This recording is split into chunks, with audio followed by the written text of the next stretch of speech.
Hey guys, and welcome to this mock preparation video, which I'm preparing for my Year 11 students who will be writing the Edexcel IGCSE Higher paper this year. This video will focus on some key questions in the January 2015 Paper 3, which I think would be particularly helpful for my students as they prepare for this year's mock. In this video, I'll just go through the types of questions I want you to study for your mock, and I might give you a couple of pointers and a couple of reminders, which may not be brought up in these questions themselves, but you should definitely be familiar with them for the mock. So let's get started. If you have a printed paper copy of this exam, you may want to work through all of the questions on the paper. However, I'm just going to talk you through the questions that I think you most need to focus on in order to access this year's mock. Starting with question 3. If you don't have a paper copy of this exam, please pause so that you can do these questions now, and I'll take up the answers in a follow-up video. For question 3, you need to be able to factorize and expand out brackets. This question is fairly straightforward, so I shouldn't need to explain it. Exams generally start with the easier questions and then work up to the more difficult questions, so don't get into the bad habit of starting many different papers but never finishing them. So question 3, A, B, and D, you should definitely be able to do. For question 5, they don't tell you how many colored beads there are in a jar, but they do tell you the probabilities. Now this is fairly straightforward probability. For part C, the estimation part of this question, you should remember that probabilities are given as fractions, and you would estimate that a Gede would get a brown bead some fraction of the time. So use that probability for him to get a brown bead to figure out what fraction of the 60 tries would be a brown bead. This next question is about percentages. The first part is fairly straightforward. We want to write the percent increase. A percent increase is the amount of increase as a percentage always of the original value. So a percentage of the 125, not a percentage of the 153 centimeters. For part B, this is reverse percentage because they're telling you that the 153 centimeters, which is his height at 12 years old, is 85% of something. We don't want to find 85% of some value. We want to work backwards to find what value the 153 is 85% of. Moving on to question 8, notice that there's this little sun up here. That's because you'll see a lot of questions like this, but this is actually a lot easier than it could have been. So be prepared for questions similar to this, but which are at a higher level. Now here we're asked to find length AD, and in this particular question it shouldn't be too difficult for you to find because you already know what length AB and BD are. So you know two sides of the triangle and you're trying to find the third. Then you're asked to calculate the angle BCD, which is labeled here. Going from B to C to D, we've drawn that angle at C. And that's going to be relatively straightforward for you as well, because in this right angle triangle, you also have two side lengths given. They could have made this more difficult had they not given length BD and asked you to find it in part A, and then using the answer you found in part A to help you to answer part B. Question 13's also got this little star here because it's a cumulative frequency curve and they've given you the curve. These types of questions could be made a lot more difficult if they don't give you the curve and they ask you to draw it for yourself from a frequency table. From this frequency table, you should be able to work out the cumulative frequencies and know how to plot them on that graph. So if you want a little bit of extra practice on this question, try and figure out how this graph was drawn from this frequency table. Then you use your frequency graph to find an estimate for the number of adults who have an IQ between 85 and 115. That's just reading directly off the graph, cumulative frequencies on the side and the IQ values across the bottom. Take care not to get those confused. In part B, we're asked to find the estimate for the upper quartile of the IQ of the adults in the sample. Remember that a quartile is a quarter of the way through the data, in the same way that the median is in the middle of the data. So to find the upper quartile, you want to find 3/4 of the way through the data. Let's look at the total of that frequency, find 3/4 of that frequency, and find the IQ value at that 3/4 position. Next, question 16 is a probability question for combined events. If you're not familiar with combined events, you might want to check out my video on probability trees and combined events. I'll post that down in the description box for you below. But Most importantly, this question is about combined events without replacement. That means that when Hema takes one of these counters out of the bag, she does not put that counter back into the bag. So the number of the counters in the bag is changing. And more importantly, in this question, we're talking about even numbered counters. If she takes out an even numbered counter, there will be fewer even numbered counters left in that bag.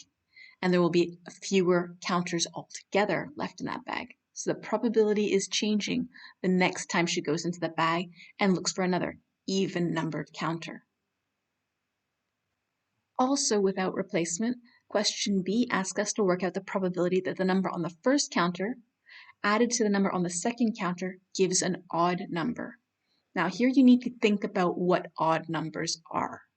How could you possibly add two numbers together and get an odd numbered answer? Have a careful think about that. Think about a few combinations that might be, and then go ahead and work out your combined probability. Now, although you might think that this is quite difficult, but also prepare for questions of the same type, but algebraic versions. For example, in this question, you're told that there are 9 counters. What if you weren't told how many counters there were, but you were told that the probability of choosing 2 even counters was 5 out of 22? Now, if you need help with algebraic questions like this, also check out in the description box below, SpongeBob Solves Algebraic Probability. Next, we've got a proportionality question. Proportionality simply means that one value is some multiple of the other value, or expression in this case. This is worded in a pretty simple and straightforward way. P is directly proportional to Q cubed, so P is some multiple of Q cubed. This could be written in a more confusing way. Often we find questions like this written in words. For example, P is directly proportional to Q, or the cube of Q, or the cube root of Q, or Q squared. So you really need to read the full question. Don't just scan through for variables and values. So in this case, set up your equation that P is equal to something multiplied by Q cubed. Substitute the values that they gave you for P and Q to find out what multiple of Q cubed P is, and then use your formula simultaneously with the equation P equals Q to find the possible positive value for Q. For question 18, this is a differentiation question. If you're not familiar with differentiation, make sure you check out my video, also linked down below, for differentiation and the gradient function. Here we've got y in the correct index form. You just need to follow the steps to work out dy dx. For part B of this question, they want you to work out what the coordinate of P is. Notice that P is at one of the turning points of the curve. It's at a local minimum. And remember that when you worked out dy dx in part A, that gave you the gradient function. The turning points on the curve are always found where the gradient of that curve is equal to 0. So it should be fairly simple to work out what P is if you just set dy dx equal to 0 and solve for x. However, remember that every coordinate involves an x and a y value. If solving dy dx is equal to 0 gives you the x value, you'll need to use the original equation to find out what the y value is at point P. And take care, there may be 2 possible solutions for where dy dx is equal to 0 because there are 2 turning points on this curve. Make sure you choose the right one for P. In part C, they want you to write down the range of values for x where the curve has a negative gradient. Negative gradients slope downwards as you go from left to right, so going down like this. Over here, you should notice that the gradient is definitely sloping upwards. Here, as we said before, the gradient is 0. Here, the gradient is sloping downwards. Here, the gradient is 0. And on this side, the gradient is sloping upwards. So you've got a negative gradient in between your 2 turning points.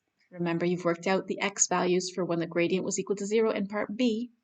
So use those 2 x values here to work out the range of the values for x.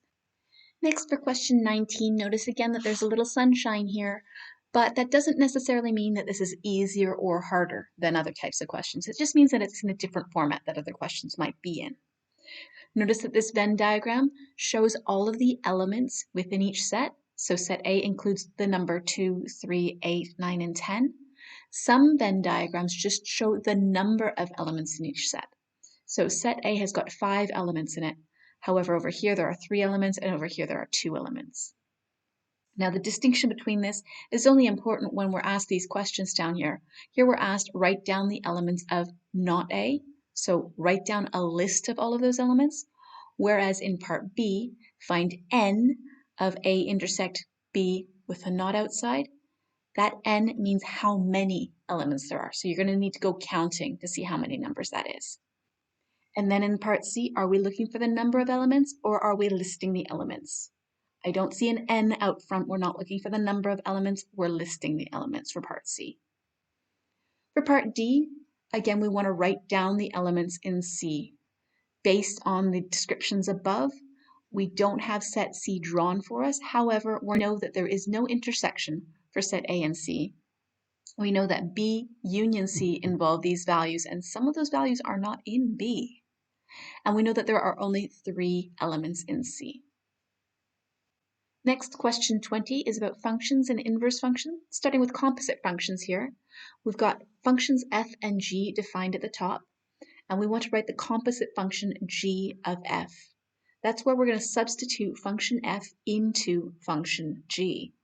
That means we're going to substitute all of this, the 2x squared plus 1, into function g. Anywhere where you see x, put in brackets 2x squared plus 1, so here and here. And then, of course, expand out and simplify as much as possible. For part B, we want to work out the inverse function of g. That means to undo the operations that g performs. For this, I find it's generally easiest to call g y and say y is equal to 2x over x minus 1, and then simply swap your y's for your x's. So say that x is equal to 2y over y minus 1. And then rearrange that equation to make y the subject. That will be your inverse function. Just give that a try and see how you do. For question 22, you're going to want to use your formula sheet. Although this will not be given directly next to the question, you do have the sine and cosine rules given to you, but you need to know when to use them. Now, this works for any type of triangle, not just right angle triangles, and in this case, this is the cosine rule that we need to use. To decide whether you'll use the sine rule or the cosine rule, notice that the cosine rule involves all 3 side lengths and 1 angle which is across from the side that's on the opposite side of the equation. Whereas the sine rule involves 2 side angle pairs. You don't need to write all 3 of these fractions, just 2 of these fractions is enough, where you know one side and its opposite angle, and you maybe know one other side, but you need to find its opposite angle, or you know one other angle and you need to find its opposite side. So it really only involves 2 sides, whereas the cosine rule involves all 3 sides. So as I said, in this example, you have all 3 sides given, more or less in an algebraic way. You'll need to set up the cosine rule, where the most important side is the one that's across from the angle that you're given. So we're given this 60-degree angle. This must be that important side length that goes on the opposite side of the equation to all other operations. Go ahead and substitute that into the formula and work it through and try to figure out what x is. And that's it for this paper. I hope you gave that a really good try. I'll be posting answers and explanations in my next video, but please don't watch that video until you've given it a good try for yourself first. Until then, take care, and I'll see you soon.